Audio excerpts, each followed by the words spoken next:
본문은 두 부분으로 이루어져 있죠. 앞부분은 고린도에 머무는 동안 바울이 당한 고소의 사건을 기록하고 있습니다. 그리고 18절부터의 그 뒷부분은 2차 선교 여행, 유럽 지역의 사역을 마무리하고 안디옥으로 귀환하는 바울의 모습을 담고 있습니다. 먼저 앞부분, 바울이 유대인들에 의해서 고소당하고 법정에 서게 되는 모습을 기록합니다. 12절 말씀 보십시오. 12절 같이 읽죠. 시작. 갈리오가 아가야 총독 되었을 때 유대인이 일제히 일어나 바울을 대적하여 법정으로 데리고 가서, 유대인들이 바울을 법정으로 데리고 갑니다. 법정에 고소한 겁니다.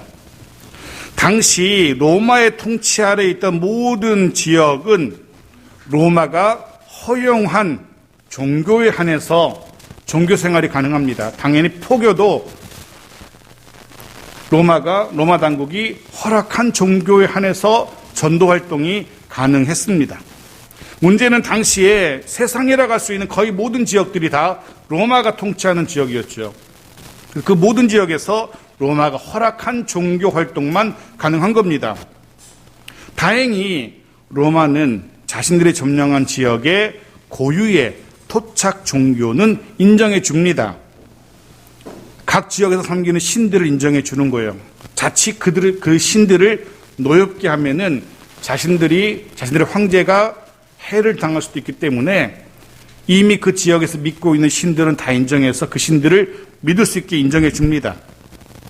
해서 유대인들은 이전부터 자신들이 섬기던 여호와 종교를 마음껏 인정받고 섬길 수 있었어요. 해서 이방 지역에서도 유대인들은 얼마든지 자유롭게 회당을 세울 수 있었던 겁니다.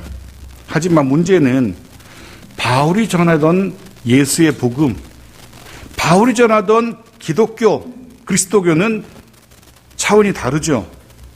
아직 로마로부터 인정받지 못한 상태였던 겁니다.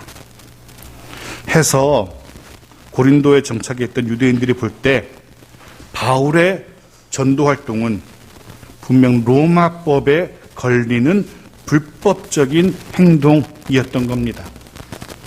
로마는 자신들이 인정한 종교 외에 다른 종교를, 신흥 종교를 섬기거나 하면 로마는 가차없이 무자비하게 그런 나라와 사람들은, 지역은 진압을 하곤 했었습니다.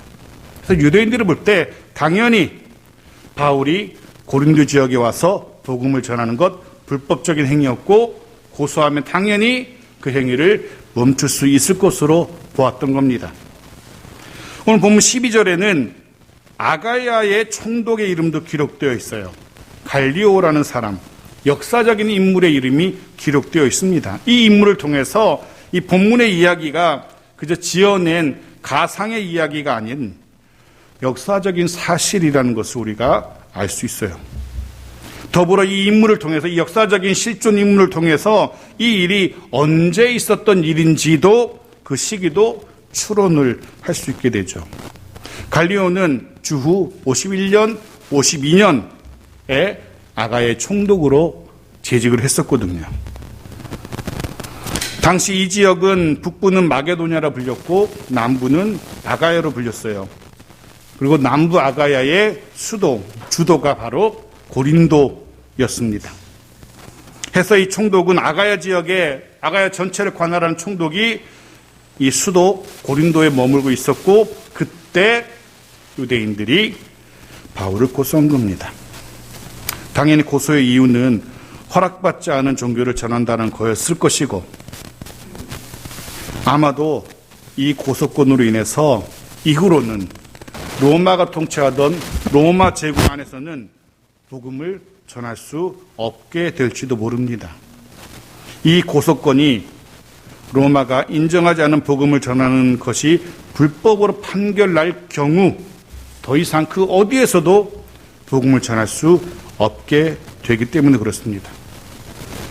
제가 바울의 입장이었다면 바로 이 부분, 이 법적인 문제, 로마법으로 볼 때 인정받지 못했던 종교를 전한다는 것, 이 불법적인 행위라는 것이 늘 목에 가시와도 같이 바울을 신경 쓰게 했을 겁니다. 늘 해결되지 않은 문제였기 때문에. 이 부분이 걸림돌이 되어서 늘 바울을 힘겹게 했을 겁니다. 해서 바울이 늘 염려하고 걱정하던 문제였을 겁니다. 우린 지난주 두려워하던 바울의 모습을 보았고 그에게 말씀하시는 주의 음성, 두려워하지 말라, 담대하라라고 말씀하셨던 주의 음성까지 보았습니다. 바울이 왜 그토록 두려워했을까? 사실 이전에도 유대인들의 도전 그리 그렇게 두려워하지 않았었어요. 실제로 이 법적인 문제는 차원이 다릅니다. 이 법적인 걸림돌은 바울의 의지라든가 바울의 결단으로 해결할 수 없는 그런 문제였기 때문에 바울이 가장 염려하고 가장 걱정하고 두려워하던 그런 문제였을 겁니다. 혹시라도 유대인들이 이 부분을 건드리면 어떡하나, 이 부분이 제일 두려웠을 거예요. 그런데 바로 그 문제가 수면 위로 드디어 떠오른 겁니다. 드디어 바울이 그토록 걱정하고 염려하고 심히 두려워했던 문제가 수면 위로 떠오른 겁니다. 일이 어떻게 전개되는지 봅시다. 13절입니다. 같이 읽죠. 시작. 말하되 이 사람이 율법을 어기면서 하나님을 경외하라고 사람들을 권한다 하거늘. 여기 말하되라고 되어 있지만 유대인들이 거듭거듭 막 이어서 소리치는 그런 모습을 이야기합니다. 원문의 의미는 그래요. 계속 소리치는 겁니다. 분노에 사로잡힌 유대인들이 소리를 계속 질러대면서 저 사람 바울이 불법적인 행위를 했다라고 계속 고소하고 있는 겁니다. 그런데 뜻밖에도 그 고소의 내용이 기록되어 있는데 보십시오. 고소의 내용이 율법을 어기면서 라고 되어 있어요. 율법을 어겼다는 겁니다. 우리 유대교는 당신은 로마가 인정한 종교인데 우리의 종교를, 우리가 종교가 믿는 율법을 이 바울이 어겼다라는 겁니다. 분명 우리 유대교는 정식으로 인정받은 종교인데 우리가 경전으로 삼고 있는 율법을 저 바울이 어겼다. 그 경전을 어기면서 포교활동을, 전도활동을 했다라는 것이 고소의 이유입니다. 잘 생각해 보십시오. 조금 전에 저는 로마가 허락하지 않은 종교를 전하는 것은 불법이라고 말씀드렸어요. 그런데 이들의 고소는 조금 이상해요. 로마가 허락하지 않은 종교를 전하는 것이 아니라 로마가 허락한 유대교의 경전에 어긋났다라는 그런 고소를 하고 있는 겁니다. 문제는 로마가 허락한 유대교 율법을 어겼다는 것, 로마에서 볼 때는 전혀 문제가 되지 않는다는 거죠. 유대교는 로마가 인정했고 그 경전을 어기든 말든 그건 개인의 자유지 로마법에 관여할 부분이 아니라는 거예요. 로마가 인정하지 않은 종교, 신흥 종교를 가르쳤으면 문제가 되겠지만 무슨 이유로 이렇게 고소했는지 모르지만 전혀 문제가 되지 않는 부분을 걸고 넘어지는 겁니다. 마치 그런 거예요. 쉽게 얘기하면 초록불에 길을 건너는데 붙잡아가지고 왜 빨리 건너지 않냐고 시비하는 거랑 비슷해요. 난폭운전하고 혹은 음주운전하고 사람을 치고 막 도망하는 차를 경찰이 따라가서 겨우겨우 잡았어요. 분명히 사람도 쳤고 난폭운전도 했고 음주운전도 했고, 근데 기껏 잡아서는 당신이 신호를 위반했다 하고 과태료 정도나 부과하는 것과 똑같은 어이없는 그런 상황이 지금 벌어지고 있는 겁니다.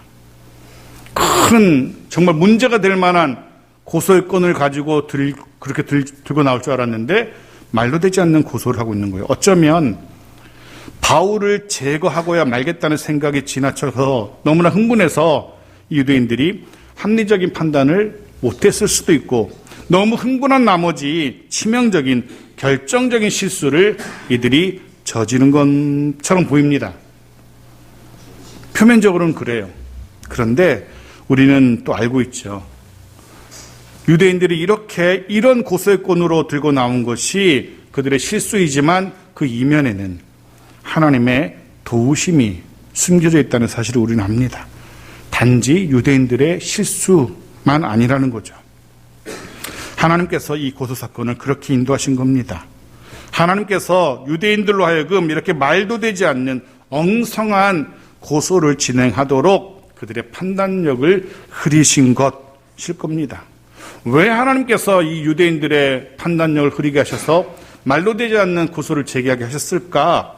이유는 바울을 보호하기 위함일 겁니다. 그로 하여금 계속해서 주의 복음을 증거케 하시려는 주의 인도하심일 겁니다. 결국 유대인들은 결정적인 실수를 저질렀습니다. 일이 어떻게 전개될지 안 봐도 뻔합니다. 보십시오. 14절입니다. 같이 읽죠. 시작.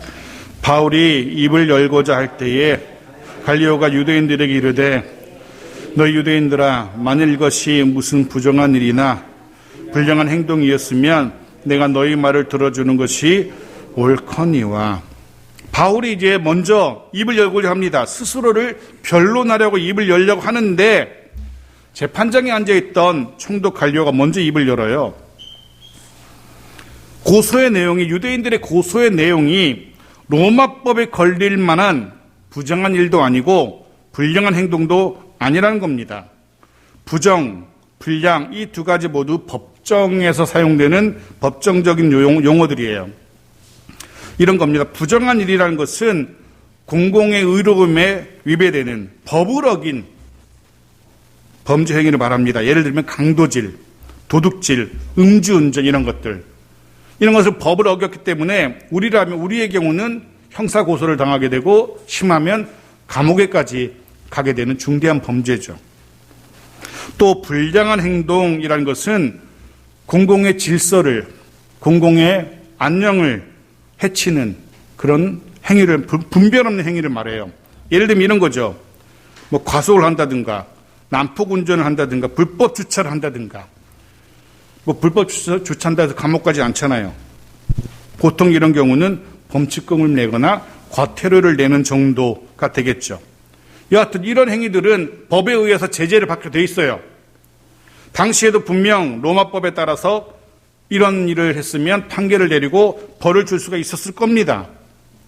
하지만 총독 갈리오가 볼 때 바울의 행위는 그렇게 로마법 무엇으로 봐도 처벌할 만한 일이 아니라는 거죠. 그의 말이 이어집니다. 15절 같이 읽죠. 시작. 만일 문제가 언어와 명칭과 너의 법에 관한 것이면 너희가 스스로 처리하라. 나는 이러한 일에 재판장 되기를 원하지 아니하노라 하고. 무슨 말인지 이해가 되실 겁니다. 총독이 판단할 때 바울의 행위는 너희의 율법을 어겼으면 너희가 알아서 처리하지 왜 여기까지 로마의 법정까지 가지고 왔느냐는 거죠.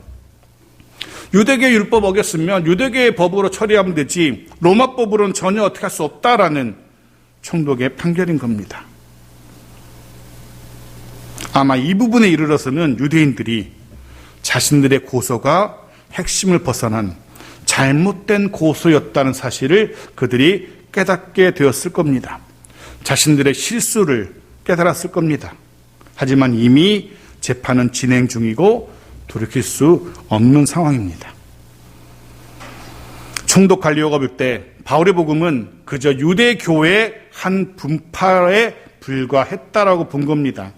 마치 오늘날 보면 장로교 안에 합동 측이 있고 통합 측이 있고 감리교가 있고 성결교가 있고 하는 것처럼 그런 기독교 안에 여러 가지가 있는 것처럼 그렇게 판단했던 겁니다. 갈리오가 볼 때는 유대교나 그리스도교나 다 그게 그거라고 본 거예요. 네.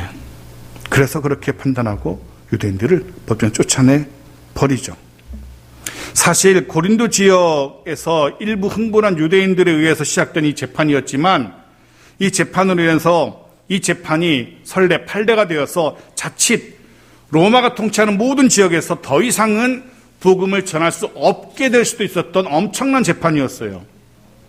그런데 결과는 전혀 달랐어요.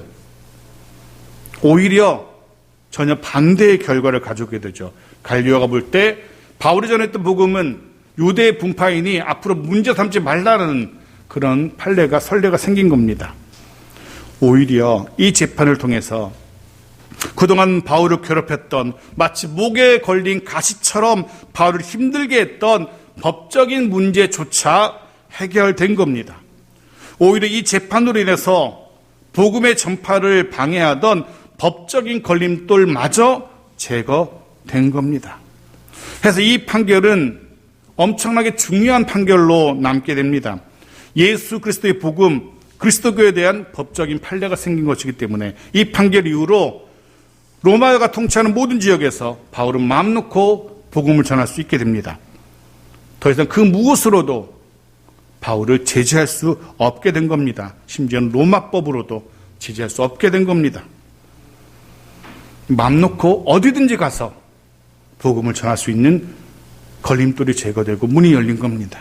물론 약 10년 후에 네로가 로마의 황제가 되었을 때에는 그 사태가 급변하게 되죠.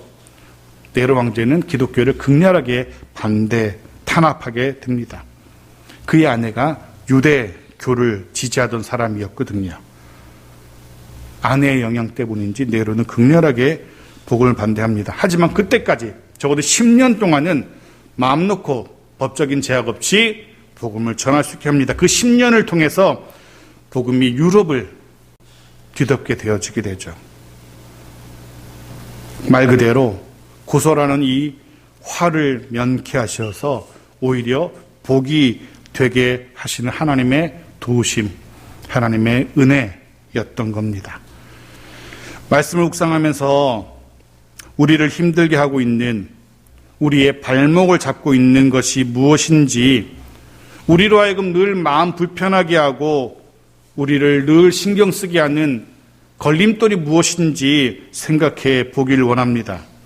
여러분의 믿음의 발걸음을 힘겹게 하는 걸림돌은 무엇인지 한번 생각해 보십시오. 무엇이 내 믿음의 성장을 방해하고 있는 걸림돌인지, 건강의 문제인지, 물질의 문제인지, 혹은 관계의 문제인지, 무엇이 나로 하여금 내 믿음의 성장을 가로막고 있는지, 그것이 무엇이건 하나님께서 그 걸림돌을 제거해 주시기를 기도합니다. 우리를 불편하게 하고 힘겹게 하는 그 걸림돌이 주의 은혜로 사라지게 되기를 축복합니다. 한 걸음 더 나아가서 그런 걸림돌이 오히려 우리의 믿음의 성장을 위한 우리 삶의 디딤돌이 될 수 있기를 주의 이름으로 축복합니다. 그렇게 고소사건이 마무리됩니다. 17절 말씀 보십시오. 같이 읽죠. 시작. 모든 사람이 회당장 소스데네를 잡아 법정 앞에서 때리되 갈리오가 이 일을 상관하지 아니하니라. 흥분한 유대인들이 잘못된 고소를 제기했던 자신들의 리더라 할 수 있는, 지도자라 할 수 있는 회당장을 말 그대로 쥐어 팹니다. 그것도 총독 갈리오가 보고 있는 법정 앞에서. 이유가 무엇일까? 왜 유대인들이 재판에 졌다라고 이렇게 자기들의 회당장을 쥐어 팰 수 있을까? 이유가 있죠. 아마도 회당의 리더인 회당장이 엉뚱한 잘못된 고소장을 썼을 겁니다. 그러니 흥분한 유대인들이 볼 때 잘못된 고소장을 제기해서 이렇게 판결을 어긋나게 했으니 맞아도 할 말은 없을 겁니다. 정확하게 판단하자면 제대로만 고소장을 썼으면, 제대로 고소했으면 얼마든지 100% 이길 수 있는 재판이었거든요. 근데 잘못된 고소로 졌기 때문에 회당장을 팹니다. 또 한 가지 생각해 볼 수 있는 것은 굳이 재판에 졌다라고 회당장을 이렇게 팼던 이유는 사실 회당장인 소스데네가 유대인들이 흥분했기 때문에 고소를 하긴 했지만 자기가 리더니까 심정적으로는, 회당장인 소스데네도 심정적으로는 바울이 전한 복음의 마음을 빼앗겼기 때문일 수도 있어요. 유대인들도 그 사실을 알아요. 우리 회당장이 바울에게 굉장히 호의적이었는데 일부러 저렇게 한 거 아닐까라고 생각했을 겁니다. 회당장이 일부러 질 줄 알면서 이렇게 고소를 했다라고 생각했던 것 같아요. 사실 왜냐하면 고린도 지역의 회당장이었던 소스데네는 이후에 복음을 받아들이고 이후에 그리스도인이 되거든요. 우리 이런 일들 많이 봤어요. 회당장이지만 복음을 듣고 회심한 경우를 많이 봤어요. 지난주도 봤잖아요. 회당장 그리스도보가 온 집안 식구들과 더불어 예수를 믿게 된 것. 고린도전서 1장 1절에 이 이야기가 기록되어 있어요. 보십시오. 고린도전서 1장 1절입니다. 같이 읽죠. 시작. 하나님의 뜻을 따라 그리스도 예수의 사도로 부르심을 받은 바울과 형제 소스데네는, 여기 바울의 형제로 소스데네 이름이, 고린도 회당장의 이름이 기록되어 있어요. 아마도 고소 사건의 전에도 이 회당장 소스데네는 바울에게 호의적이었던 것 같아요. 해서 고소가 실패로 돌아가자 회당장의 책임을 물어서 그를 두들겨 패고 있는 겁니다. 물론 말씀드린 것처럼 이 모든 일의 진행 과정 속에는 보이지 않는 하나님의 손의 도우심이 있었다는 사실도 우리가 잊어서는 안 되죠. 해서 더불어 그런 하나님의 도우심의 손길이 늘 우리 모두와 함께 하시기를 간절히 축복합니다. 자, 유대인들의 고소 사건이 마무리된 후에 이제 바울은 홀가분하게 고린도를 떠나서 안디옥으로 돌아갑니다. 두 번째 사건이 기록되어 있습니다. 18절부터 바울의 귀환을 기록하죠. 같이 읽죠. 18절 시작. 바울은 더 여러 날 머물다가 형제들과 작별하고 배 타고 수리아로 떠나갈새 브리스길라와 아굴라도 함께하더라. 바울이 일찍이 서원이 있었으므로 갱그레아에서 머리를 깎았더라. 드디어 바울이 고린도를 떠납니다. 수리아로 떠나죠. 수리아는 바울을 파송한 안디옥 교회가 있는 지역을 말합니다. 이제 안디옥 교회로 돌아가는 거예요. 그런데 그렇게 고린도를 떠나서 안디옥으로 향하는 바울의 모습에서 두 가지 흥미로운 장면을 목격하게 돼요. 하나는 누가 동행하고 있습니까? 브리스길라와 아굴라 부부가 바울과 동행하고 있습니다. 이 두 부부를 여러분 기억하실 겁니다. 천막을 만드는 이들이었고 바울의 든든한 후원자였습니다. 그런 이 부부가 바울이 고린도를 떠날 때 자신들도 고린도에서 자신들의 사업을 정리하고 바울과 함께 고린도를 떠나고 있는 겁니다. 쉽게 기록되어 있지만 결코 쉽지 않은 일입니다. 아니, 너무나 대단한 모습이죠. 입장을 바꾸어 생각해 보면 이들 부부의 이 모습이, 이 결단이 얼마나 대단한지 알 수 있어요. 만일에 제가 하나님의 인도하심이 있어서 이곳을, 이 창성교를 떠나서 저 낙도 어디 조그만 교회로 부임하게 되었다라고 한다면 이곳에 계신 여러분 중에 몇 분이나 저를 따라서 여러분이 이곳의 삶을 정리하고 그 낙도까지 저를 따라올 수 있을런지 대답 안 하셔도 됩니다. 너무나 뻔하기 때문에. 근데 브리스길라와 아굴라는 그걸 정리하고 떠나는 거예요. 그 먼 수리아 안디옥으로. 마치 고향과 친척과 아비집을 떠났던 아브라함의 믿음을 본 듯합니다. 어떻게 이 부부가 그렇게 고린도에서의 사업을 다 정리하고 바울을 따라 떠날 수 있었을까? 한 가지 확실한 것은 이들 부부에게 있어서 가장 중요한 요소는 돈이 아니었던 것 같아요. 이들 부부에게 있어서 중요한 인생의 목표는 물질이 아니었던 것 같습니다. 그러니 그 사업의 성공을 다 내려놓고 떠나고 있죠. 이들 부부가 기록된 곳곳의 성경 기록들을 종합해 보면 이들 부부의 최우선의 순위는, 삶의 목표는 복음의 증거였습니다. 평신도 사역자들이었지만 놀랍게도 이들 부부의 최우선의 삶의 우선순위는 복음의 증거였어요. 예수 그리스도의 복음이 온 열방 가운데 전파되는 것, 이 목표가 이들 부부의 삶을, 심령을 가득 채우고 있었습니다. 해서 이들 부부는 복음의 전파를 위해서 자신들의 인생이 기꺼이 쓰임받기를 원했던 것 같고, 그러하기 때문에 고린도에서의 삶도 정리하고 기꺼이 바울과 동행하고 있는 겁니다. 바라기는 저와 여러분의 삶의 목표도 이럴 수 있기를 축복합니다. 세상적인 성공이 아니라 나를 통해서, 우리를 통해서, 내 가정을 통해서 하나님의 영광이 드러나고 내 삶을 통해서 하나님의 나라가 확장되고는 그런 거룩한 도구로 쓰임받는 우리와 우리의 가정과 우리의 생업이기를 축복합니다. 또 한 가지 바울이 고린도를 떠나면서 흥미로운 장면 하나는 머리를 깎았다는 거예요. 머리를 깎았다. 이게 왜 흥미롭냐면 왜 뜬금없이 바울이 머리를 깎았을까? 사실 저도 설을 앞두고 이발을 했는데요. 바울도 그런 이유로 이발을 했을까? 파송한 교회로 돌아가니까 좀 단장한 모습으로 돌아가기 위해서 이발을 했을까? 본문에는 그가 왜 이발을 했는지 기록되어 있죠. 일찍이 서원이 있었으므로. 서원과 관련이 있는 겁니다. 머리를 깎는 행위는 나실인의 서원과 관련되어 있고 서원이 종료되었음을 의미합니다. 민수기 6장 13절 18절 말씀입니다. 같이 읽죠. 시작. 나실인의 법은 이러하니라.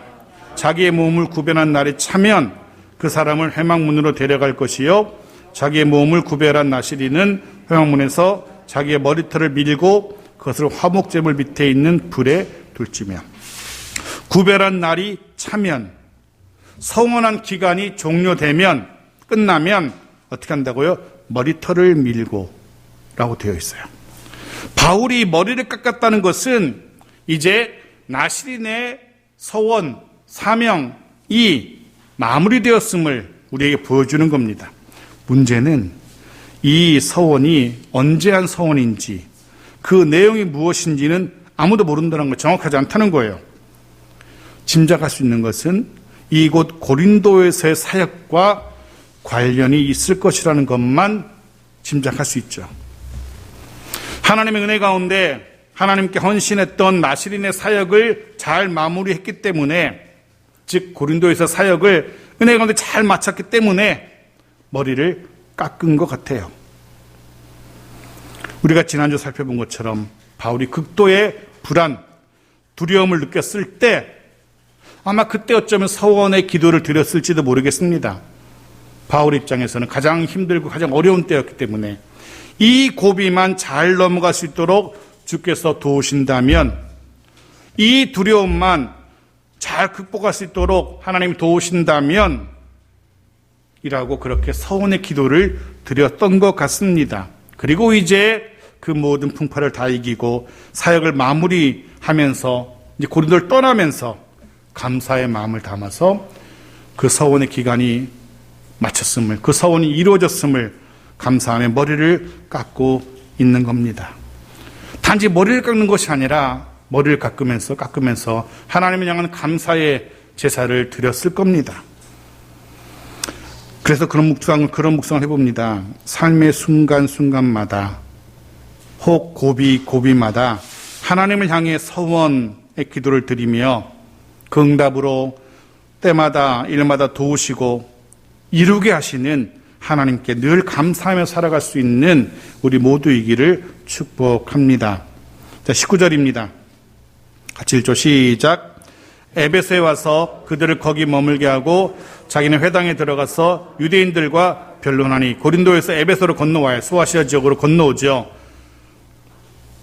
그리고 이곳에서 브리스길라와 아골라 부부를 머물게 합니다. 에베소 역시 아덴, 고린도에 뒤지지 않는 우상의 도시였습니다. 그 부분은 나중에 살펴보게 될 텐데요. 분명한 사실은 바울의 눈으로 볼 때 이곳 역시 에베소 역시 선교지였고 해서 에베소에 머무는 동안 비록 짧은 시간이지만 여기서도 회당에 들어가서 유대인들과 변론을 해요. 그리고 나서 자신은 안디오로 돌아가고요. 브리스길라와 아골라 부부만 남겨둡니다. 이곳에 남은, 에베소에 남은 브리스길라와 아골라 이야기는 나중에 다시 우리가 보게 될 겁니다. 자, 20절입니다. 20절 같이 읽죠. 시작. 여러 사람이 더 오래 있기를 청하되 허락하지 아니하고, 바울이 전한 복음을 듣고 예수를 믿게 된 이들이 조금 더 에베소에 머물러서 자신들과 함께하면서 더 자세히, 더 구체적으로 더 많은 말씀을 들려주길 원합니다. 하지만 바울은 거절하고 떠나기를 원합니다. 아마도 왜 바울이 굳이 여기를 빨리 이렇게 에베소를 빨리 떠나려 했을까는 여러 가지 이유가 있지만 빨리 예루살렘 돌아가서 6월절 절기라든가 이런 절기를 지키기 원함이었을 수도 있고, 어차피 에베소는 다시 금방 돌아올 것이기 때문에 떠날 수도 있고, 여하튼 21절 같이 읽죠. 시작. 작배라 이르되 만약 하나님의 뜻이면 너에게 돌아오리라 하고 배를 타고 에베소를 떠나. 네, 여기 이렇게 돼 있죠. 곧 돌아올 것이기 때문에, 그럴 마음이 있었기 때문에. 그런데 잘 보시면 너희에게 돌아오리라 말은 하지만 전제가 있어요. 전제가 무엇입니까? 하나님의 뜻이면, 하나님이 허락하시면, 나는 정말 다시 이곳에 곧 돌아오고 싶은데 하나님 허락하신다면 내가 그렇게 하마라고. 잠언 19장 21절의 말씀이 떠올랐어요. 같이 읽어볼까요? 시작. 사람의 마음에는 많은 계획이 있어도 오직 여호와의 뜻만이 완전히 서리라. 아멘. 우리 모두의 삶의 자세가 이럴 수 있기를 축복합니다. 내 욕심을 앞세우지 말고, 내 계획을 우선하지 말고, 신년 예배 때도 말씀드린 것처럼 모든 일에 하나님의 뜻을 먼저 물어보시고, 어느 순간에도 그 하나님 뜻을 앞서지 말아야 됩니다. 그럴 수 있기를 주의 이름으로 축복합니다. 자, 22절입니다. 같이 읽죠. 시작. 가이사라에 상륙하여 올라가 교회 안부를 물은 후에 안디옥으로 내려가. 막바로 안디옥으로 가지 않죠. 가이사라에 들립니다. 가이사라는 예루살렘으로 가기 위한 항구입니다. 즉 바울은 지금 자신의 파송교회로 막바로 가지 않고요, 어머니 교회를 할 수 있는 예루살렘 교회에 들려서 자신의 선교 사역을 보고하고 있는 겁니다. 그리고 안디옥으로 올라가죠. 돌아가죠. 그를 통해서 2차 선교 여행이 끝납니다. 그리고 덤으로 한 구절 더 기록되어 있는데 23절까지 마저 보죠. 시작. 얼마 있다가 떠나 갈라디아와 부르기아 땅을 차례로 다니며 모든 제자를 굳건하게 하니라. 얼마 있다가 또 떠납니다. 이것이 바로 3차 선교 여행의 시작입니다. 얼마 있다가, 이 얼마가 얼마나 되는지 진짜 모르겠어요. 며칠인지도 모르겠습니다. 하지만 분명한 사실은 그 길지 않은 시간이에요. 그 힘겨운 유럽에서의 선교 여행을 마치고 돌아왔는데 얼마 쉬지도 않고 막바로 3차 선교 여행을 준비하고 있는 겁니다. 바울의 열정이 묻어나고 있는 겁니다. 바울의 열정은 사실 이것만이 아니었죠. 이런 모습만이 아니었죠. 성경 곳곳에는 바울의 이런 열정이 묻어나고 있어요. 예를 들면 빌립보서 1장 8절 보십시오. 같이 읽죠. 시작. 내가 예수 그리스도의 심장으로 너희 무리를 얼마나 사모하는지 하나님이 내 증인이시니라. 데살로니가전서 2장 8절도 이렇게 되어 있습니다. 같이 읽죠. 시작. 우리가 이같이 너희를 사모하여 하나님의 복음뿐 아니라 우리의 목숨까지도 너희에게 주기를 기뻐함은 너희가 우리의 사랑하는 자 됨이라. 보십시오. 그리스도의 심장, 목숨까지도, 이런 표현 속에 바울의 열정이 고스란히 드러나고 있어요. 이 열정을 가지고 바울이 3차 선교여행을 출발합니다. 바울은 이 3차 선교여행을 통해서 먼저 갈라디아랑 부르기아 저 북쪽 산악 지역을 향해 출발하고요. 이 사역은 이제 19장에서부터 본격적으로 기록되는데 그 부분은 다음에 또 살펴보기로 하고요. 오늘 말씀을 마무리합니다. 오늘 우리는 가장 큰 걸림돌을 제거해 주시는 하나님의 도우심의 손길, 하나님의 일하심을 보았습니다. 그로 인해 이제는 더 이상 그 무엇도 바울의 그 복음을 전하는 발걸음을 막을 수 없게 되는 모습도 보았습니다. 그리고 바울은 그런 하나님의 도우심에 감사하며 또 다른 선교를 계획하는 모습도 봅니다. 우리의 삶 속에서 이런 하나님의 도우심이 있기를 발견할 수 있기를 축복합니다. 때로 우리의 발걸음을 더디게 하고 때로 우리의 발걸음을 힘겹게 하는 모든 걸림돌들, 그 모든 것들이 제거되기를 주의 이름으로 축복합니다. 나아가서 그런 걸림돌이 오히려 디딤돌이 되어서 더 높은 수준의 신앙으로 도약할 수 있게 되어지기를 바랍니다. 이번 한 주간 그렇게 우리의 삶의 걸림돌들을 제거하시고 디딤돌로 만드시는 하나님의 열심을 경험하게 되기를 축복합니다. 해서 이번 한 주간 그 어느 때보다 더 깊이 감사할 수 있는 정말로 복된 한 주간 되어지기를 주의 이름으로 축복합니다. 아멘.